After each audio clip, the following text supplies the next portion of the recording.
ভারতের কেরালায় বাংলাদেশি সন্দেহে এক ভারতীয় নাগরিককে পিটিয়ে হত্যা করা হয়েছে। চোর সন্দেহে আটক করা হয় রামনারায়ণ নামের দলিত সম্প্রদায়ের ওই যুবককে। এ সময় তার বাংলাদেশি নাগরিকত্ব নিয়ে গুজব ছড়ানো হয়, যার জেরে পিটিয়ে হত্যা করে উচ্ছৃঙ্খল জনতা। এ ঘটনায় 5 জনকে গ্রেফতার করা হয়েছে। বেধড়ক পিটিয়ে প্রায় আধমরা করার পর মাটিতে বসিয়ে রাখা হয়েছে অসহায় এই যুবককে। বারবার জিজ্ঞেস করা হচ্ছে সে বাংলাদেশি কিনা। লাগাতার মার খেয়ে আতঙ্কিত যুবক কোনো কথাই বলতে পারছিল না। একটা সময় উচ্ছৃঙ্খল জনতার পিটুনি খেয়ে মৃত্যুর কোলে ঢলে পড়েন তিনি। বাংলাদেশি বলে পেটানো হলেও আদতে তিনি ছিলেন ভারতের দলিত সম্প্রদায়ের দিনমজুর রামনারায়ণ বাঘেল। কাজের সন্ধানে গেল সপ্তাহে ভারতের ছত্তিশগড়ের এক অজপাড়াগা কারহি থেকে কেরালায় এক আত্মীয়র বাড়িতে এসেছিলেন দিনমজুর রামনারায়ণ। নির্মাণাধীন একটি ভবনে কাজও জুটিয়েছিলেন, কিন্তু নির্মম এক পরিহাসের শিকার হলেন হতভাগ্য এই ব্যক্তি।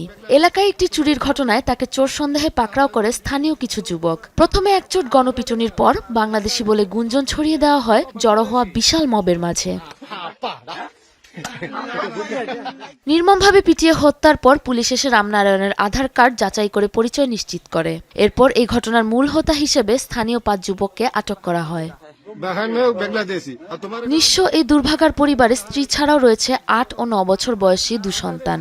তার রোজগারেই কোনো রকমে দিন যেত পরিবারটির। ময়নাতদন্ত শেষে মরদেহ রামনারায়ণের গ্রামে পাঠানোর কথা জানিয়েছে পুলিশ। সাবরিনা নুসরাত, যমুনা নিউজ।